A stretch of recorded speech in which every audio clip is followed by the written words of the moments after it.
Assalamu alaikum. Hello friends, how are you? Welcome to our new video. In this video, I will show you how to remove a border from certain page. Let's get started.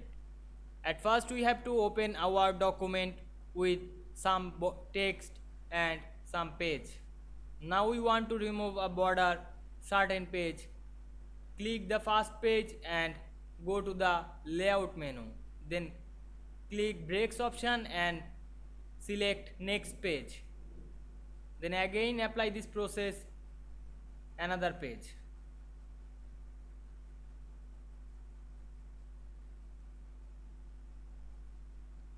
Now we click the third page and go to the design menu. Then click the page border option.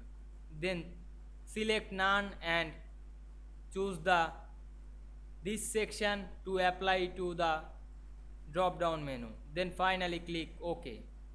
Now we can see we removed a border certain page very easily. I hope you enjoyed the video. Please like, comment, share and subscribe my YouTube channel. Thanks for watching.